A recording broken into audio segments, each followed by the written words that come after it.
Welcome back, guys. So in today's video I'm gonna show you guys how to tie a variation of a streamer pattern called the peanut.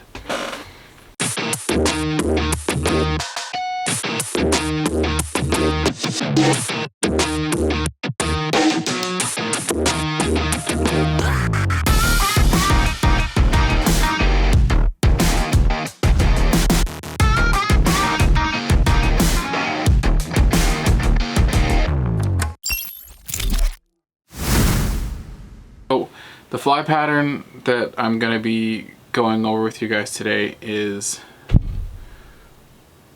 it is a peanut variation. I don't know the specific name and I'm not going to lay any claim to it either. So this pattern was brought to me by a guy from work, wanted a couple tied. Give me the pattern. He just basically gave me the pattern and I started tying it. You can do it in chartreuse, white, and one of my favorites is the red. A red marabou with 2 white beads and a white underbody. The green is tied in a similar fashion and the white is tied with a purple chenille underneath. Now you could use different types of chenille. There's that. There's a longer body one you could use. I have a white. Oh, wow, that one really shows up super bright, eh? So there's like a nice clear white one. Different types of chenilles that you can use. Works very well for the underbody. If you don't have chenille but you have a ton of dubbing works quite nicely as well. So today we're going to tie this in white dye spider. We're going to be, I've been tying this in a 4/0 streamer hook because it's an articulated streamer. But if you were going after saltwater species with this fish, obviously you would want some type of stainless steel. I generally use mustad just because that's what I have and they're a little bit more affordable than some of the other ones, but they work very good. I haven't broken them off yet. So, and mustad is definitely a decent hook. You can use Arex, whatever hook you prefer to use. The fly tying materials that we will need for the color that I'm going to tie is white, purple chenille. We're going to use some flashy boo, give it a little flicker when the sun hits it. We'll also need skull baitfish hooks, or heads, sorry. And we will need some silly legs to try and give it a bit of a pattern on it when it flickers through the water, and to give it some vibration when you're hunting pike and walleye with this. So this color right here, I was using this on some trout a couple weekends ago. Worked extremely well, very effective. I was actually very surprised at how well it was working. So, like I said, in this case, I'm using a 4/0 streamer hook, extra long. You could definitely use a saltwater hook. If you're using this for saltwater fish, it would definitely be nice to have and would work quite nicely. The other thing about using these hooks, so I'm mainly targeting walleye and pike with these. So if you are targeting walleye and pike, this will work just fine. I've hooked up quite a few fish with it and I haven't really lost much.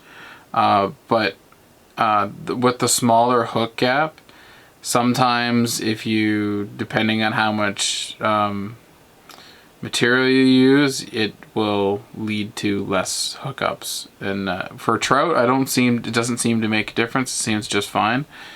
For pike and walleye, where they have slightly bigger mouths, I find that this can be more effective if you are finding that you are losing too many fish.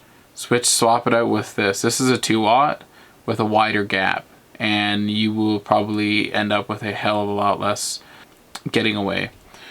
Whereas this may lead to some. I have had them shake it. It does happen. So depending on what you're doing, I have this so that it's a fairly versatile pattern, and it seems to work just fine on almost any species I seem to throw it at. But that's just me trying to help you guys out for if you are finding that they're shaking the hook too easily. Okay, so let's get this party started. The thread I'll be using is a 6-aught 130 denier white. Don't need anything super crazy. And we are going to grab the hook. Okay, so this is an articulated streamer. This is going to be the butt.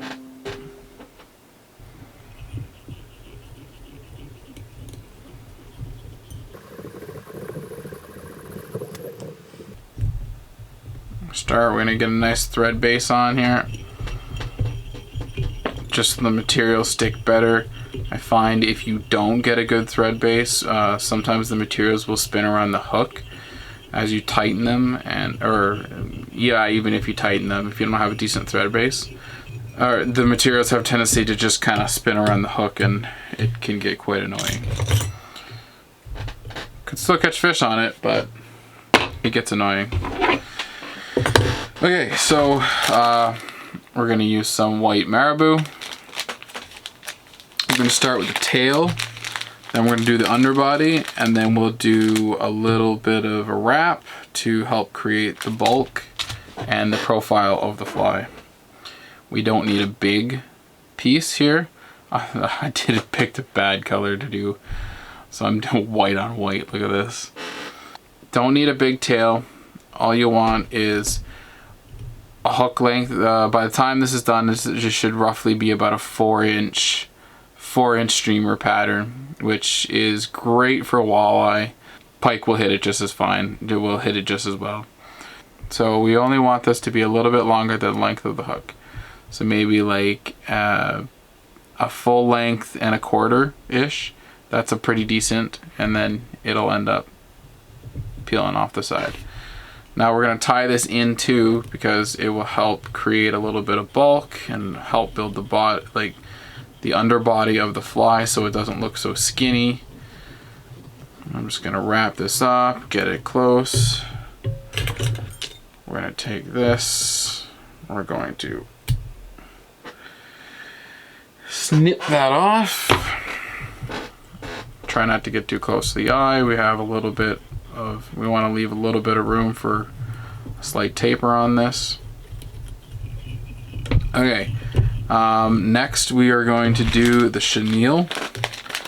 So we are going to go with a purple chenille on this, just to give it a little different color, and I sometimes seem to enjoy purple.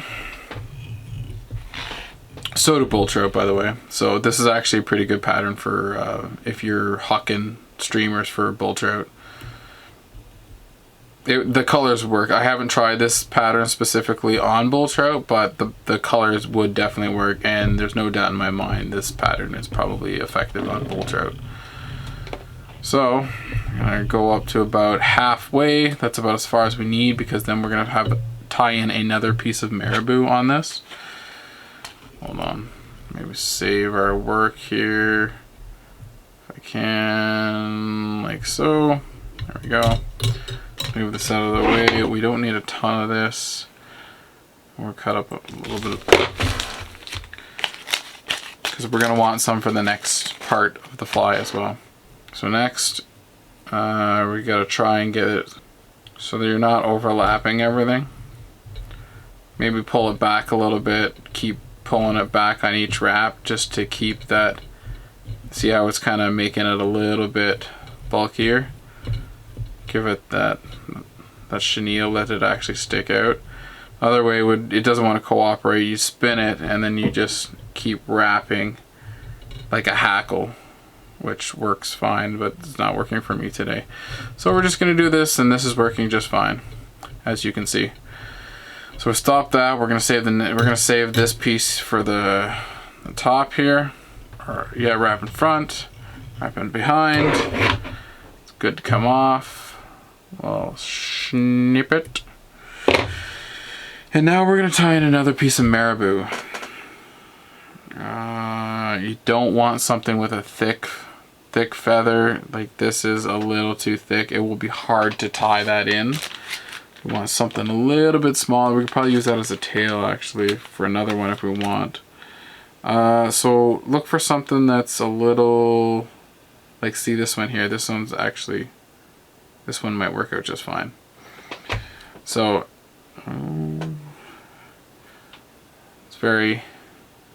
the feather is very pliable. This actually should work really nicely.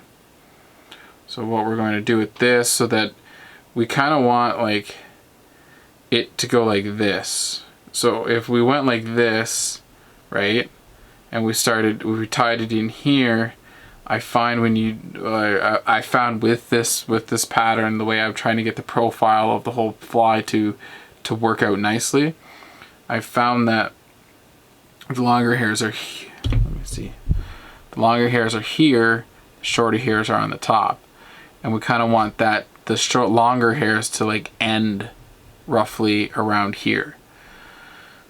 So what we're gonna do is we're gonna tie the tip in first, not the butt end. We're gonna tie the tip of the feather, the marabou in. Pull this back, grab a couple of fibers so it kind of grips it a little better. I have tried pulling it back. I'm grabbing the tips of the feathers to kind of help give myself a tie-in point here so I can tie this on without it snapping on me, because it is quite easy to snap that off.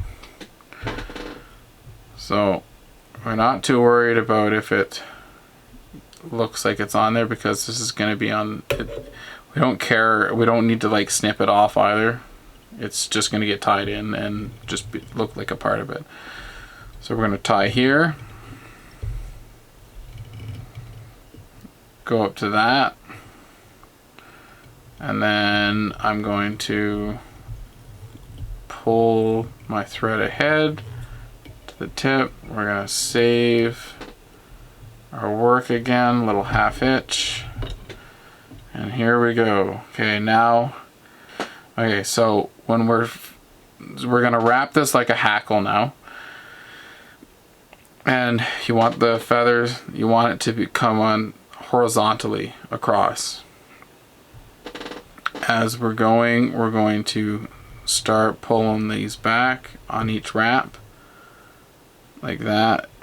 On each wrap you're going to keep pulling ahead too. Keep wrapping in front while trying to maintain that profile, and you're going to start to notice that it's going to all start pulling back. This will take a little bit to get used to, especially where all these feathers are so long. And as you can see, as I'm doing this, most of them are just reaching back to here. Now if I did it the other way, from here they would be way back here, but I'm trying to I'm using these to help build my profile. Pulling these out, giving it a real nice look, and here we are. We want to leave about an eye length on the right here on the head of the fly, because we still have a couple other things to tie in here.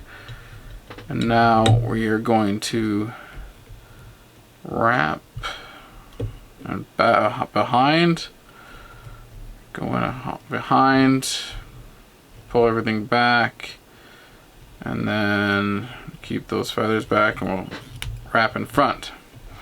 Now we can cut that off. You're gonna have a little tag end here. Try not to cut your thread. Sucks when you do. There you go. Now you can pull this back, and there we go. Just like that. See, now it helps build the body, and it looks pretty. Alright, next we will tie in a couple strands of flashy boo. Now, I have my length here. I'm going to cut this in half, because I will use the other pieces for the next part, because I don't need them that long. I just want something with a little bit of flash just to help get the fish's attention from afar, or trigger a reaction. Alright, so next we're going to tie in our strands of flashy boo here. Alright, so next, find your halfway point on your strands here. We're going to come across, we're going to find our spot where we want them to go. You can kind of let them go. One's going to go one way, and then we're going to tie the one end down like so. Grab those, pull them the direction you want them to go, start wrapping back. Boom, there's one way. Now you're going to take these two and we're going to pull these two back down this way. Sorry, one didn't want to come. Oh, come on. So we're going to pull it back down. Cooperate with me. Alright, so we're going to pull this back, go back down like that. Boom. Now you can see that it stays, and you can kind of see the flash there. It's just to help create a little flash, nothing crazy. Just a little something something. And don't overdo it. Next, we're going to need silly legs. This is gonna, I'm gonna use this to help create like a, I don't know, some type of a, kind of like their gills or something like that, some type of pattern. Now we're gonna do the same thing with this. We're going to come in here, find our halfway point. You can see all I'm doing is holding this like that with the string. Now when you wrap it around, I can take it, I can point it where I want it. If I want it on the side, I can put it on the side. If I want it on this side, I can put it on that side. All I have to do is pull. But I want it on top to hold. And one's gonna go one way, and one's gonna go the other. So we'll let these ones go to the front. We're gonna take these ones on the side. We're gonna pull them down in the direction we want them to go in. Wrap a couple times, don't go crazy. And then we're gonna take this side, we're gonna do the exact same thing. Oops, be careful you don't grab the other ones. And boom, there you go. That is the butt end here. And as you can see, it will help create a little something, little pattern on there. Walleye can see quite well in murky water, and pike will feel the vibrations from these flies. Same as like crankbaits and stuff like that. So yeah, now all we're gonna do here, just to finish this off, is we're gonna wrap here, and we will whip finish, and this part is done. On to the next part. Where's my whip finish? There's my whip finish.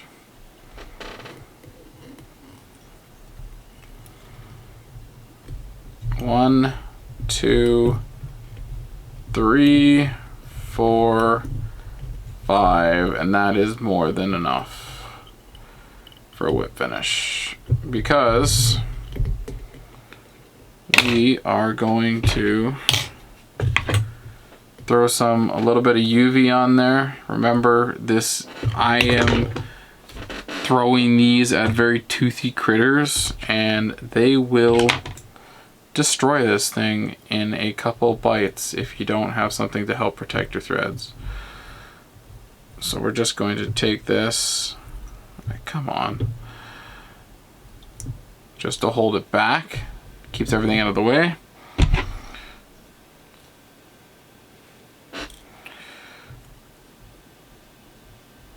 we're just gonna add a little, nice thin, nothing crazy, a thin layer on the head here. Try and keep it consistent. I have a little UV light, just like that.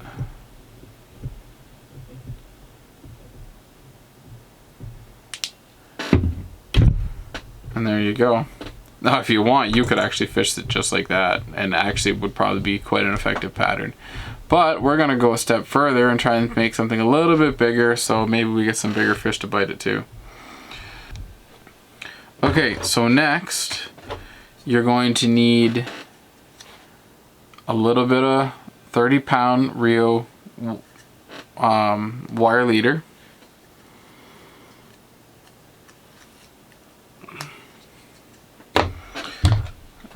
That's a new one. I have some here. We don't need a lot. Maybe like an inch to an inch and a half in length, that at most for this. There we go. Cut that.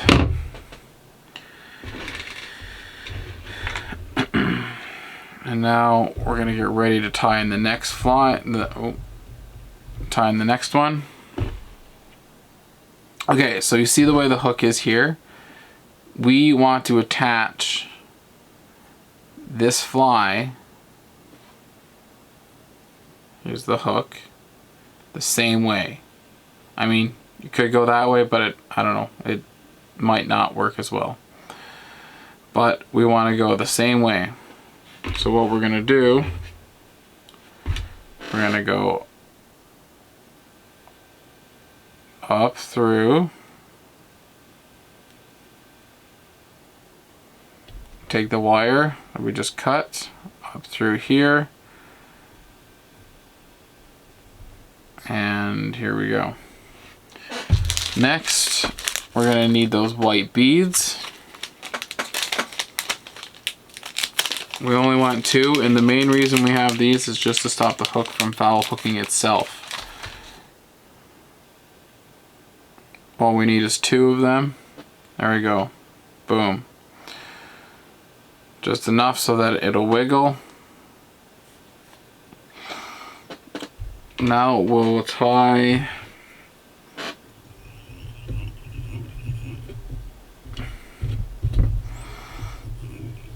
this in here.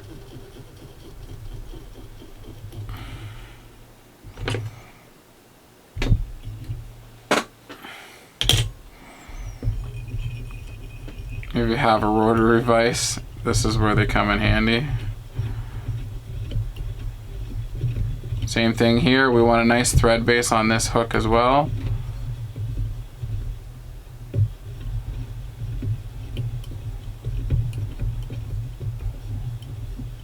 Now obviously this is not as good as like a true rotary vise, but it is a rotary vise. It does make a little bit of a difference sometimes. Unless you got an extra long hook, which is exactly what we have. Alright, so now we want to tie this in. Remember, the same way, you want the hook to lay the same way as this hook is in the vise. So we're going to take it, we're going to hold it the direction we want it in to hold this in place. And we're going to wrap once, get it to stay twice, and now you can see that this is the right way. We want it to stay, so we're going to go a little bit, couple more hooks. There we go. And we're going to wrap up about halfway up the wire.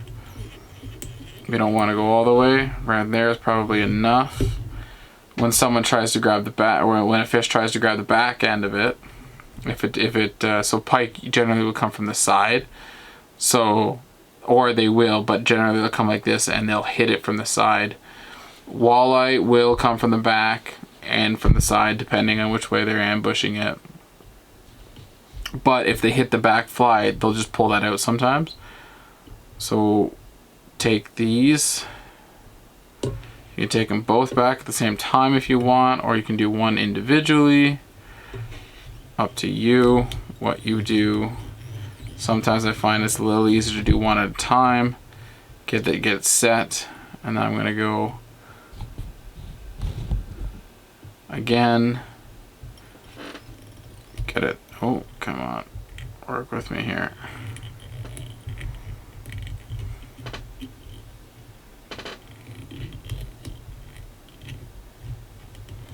There we go. Got that set in there. And boom, now it's flowing the way it should. Alright, so once again, this time we don't need a tail, so we're going to start off with our chenille.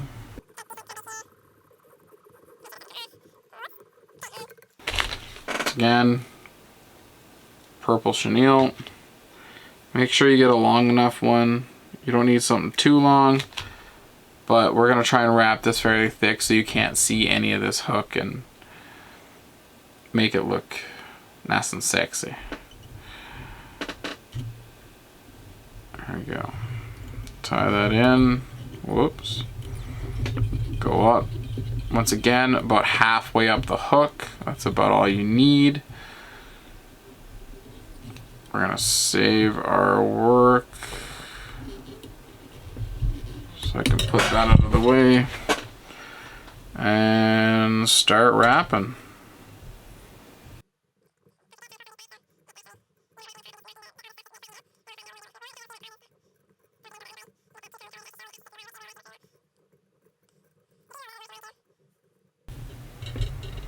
Okay, there we go. That's enough. Wrap behind, get it to stay for a second. Wrap behind, wrap in front, boom. Done like dinner. Save that for another day, because we don't need that now. Now you don't want to crowd too much to the eye, so we're gonna go back just a little bit to get that marabou on. And this one you can go with a half decently longer feather, because you want to be able to, like, I want to wrap a lot and get most of this to like cover the feathers to cover most of this. But then when it stops and it flares out, they'll be able to see this. Ooh, there's a good one. This one's nice and long, nice and fluffy. Once again, we're going to tie in the tip, just the tip.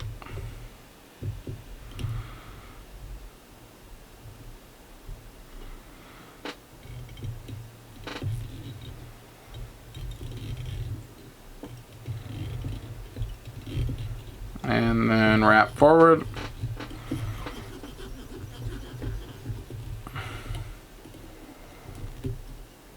Saving your work so it doesn't come undone. Just a little half hitch. And let's see how many wraps we can get of this one. I should have enough. Okay. Remembering to pull all the fibers back. Now if this is getting in your way, which in this case it's not, you can always grab a hair clip. That stays at your way.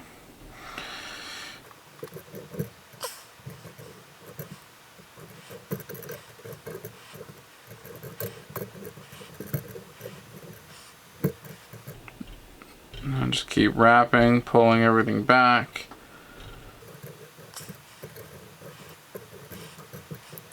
As it helps build the profile of the streamer. And stop right there at the end, because we're gonna have to like taper this back a little bit. We're gonna have to taper this back a little bit.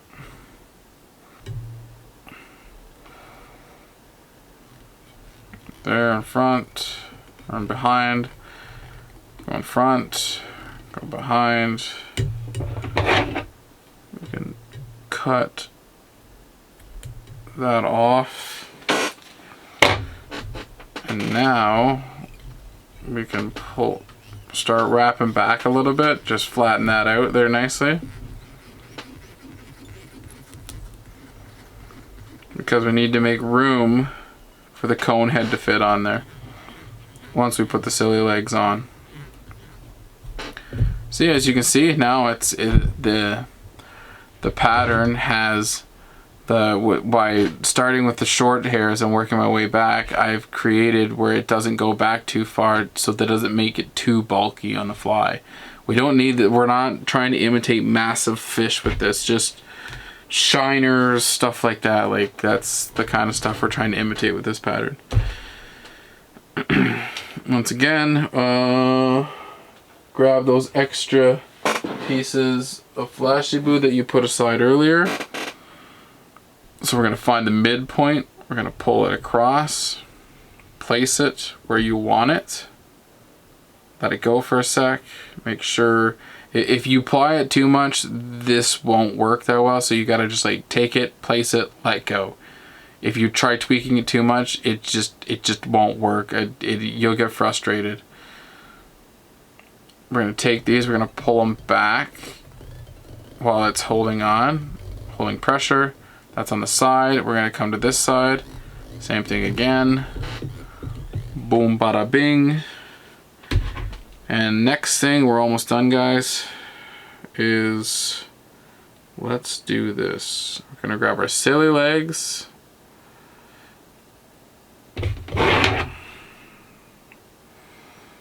We only want 2. You don't need anything crazy. We're not going for extreme, just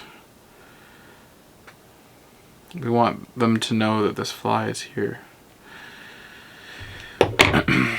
Put that aside. We're going to do the same thing again. I'm going to find my midpoint on the silly legs, place it where you want it, and then one should go forward, just like that. The other one should pretty much be where you want it to be, more or less. Tie that in, take the other 2,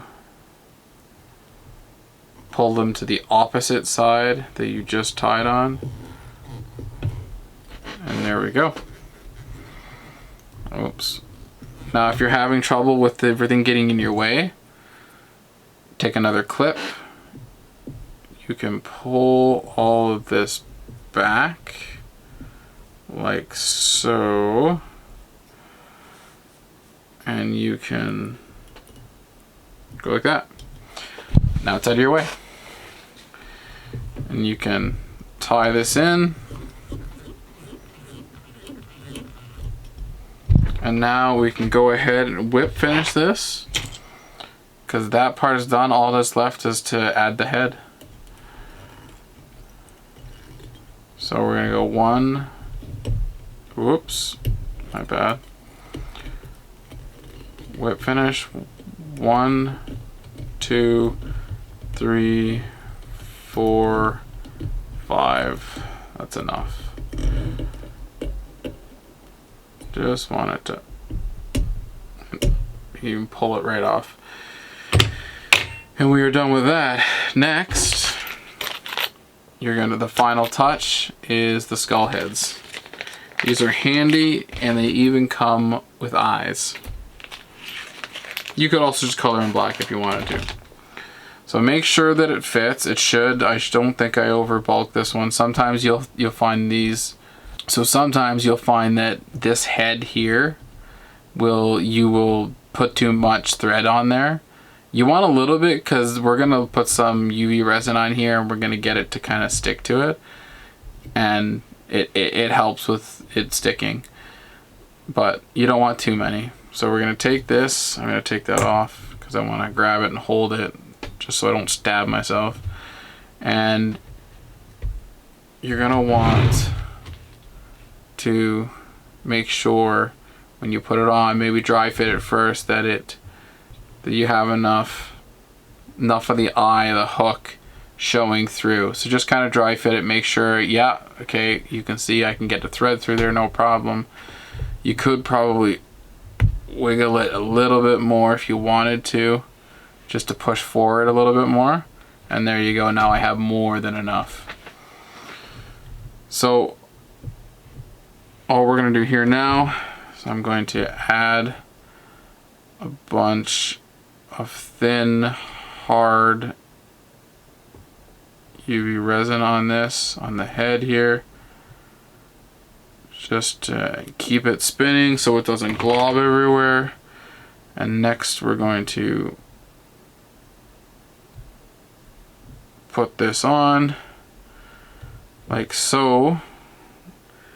Grab your UV light, harden that up so it stays nicely. The bottom should be okay, but you can see on the top there's a gap in there. We're just gonna fill that in, and it shouldn't come out. I had a couple where I didn't do it properly, and the guy grabbed the hook and pulled the head right off, which was my bad. Shine that on.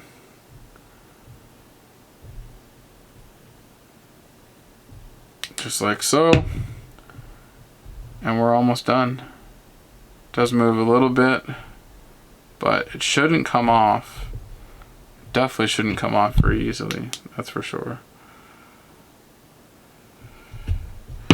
And the nice thing about this is pike and walleye like to sit on the bottom, and it'll be nice and weighted. Plus with the marabou, it should sink nicely.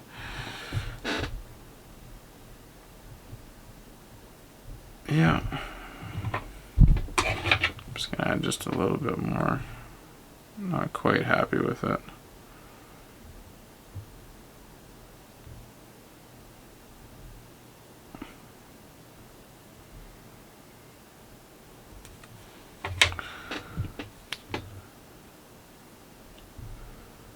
There you go. Yeah. Oops.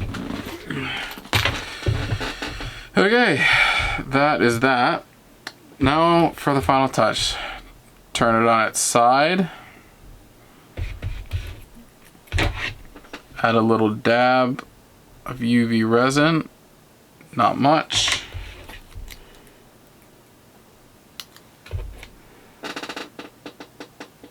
We're gonna add the eye.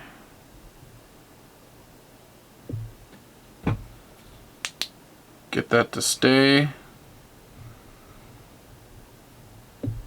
We'll do the other side now. There you go.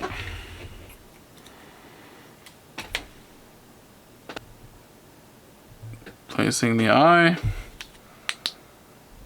Get it to stay. Now you could just leave it like that, but I find what happens when you do that, when you just put it on, like it shouldn't come off, but as soon as the fish hits it, it will come off. So add just a thin layer, nothing crazy, just enough on top so it looks like it's part of it. And that should help prevent it from getting smacked off when the fish takes it.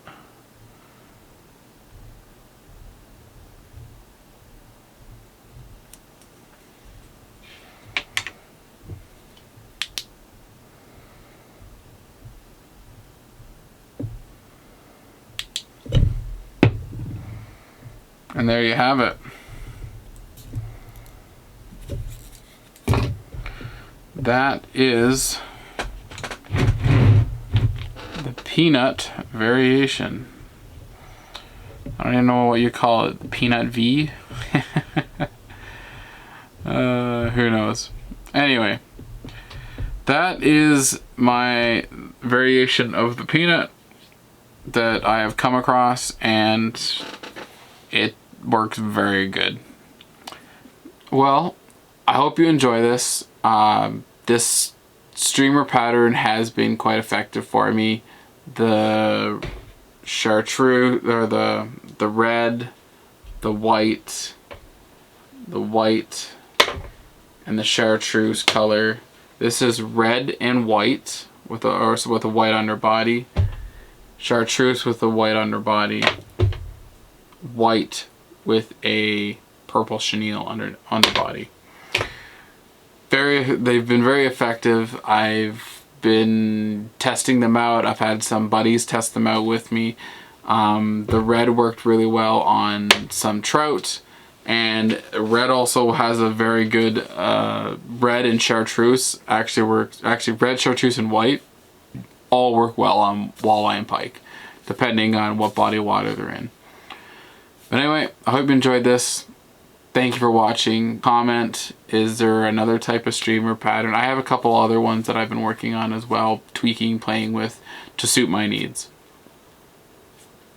for walleye and pike. Anyway, I'm babbling. Take care, guys, and I will catch you guys on the next episode. Ciao.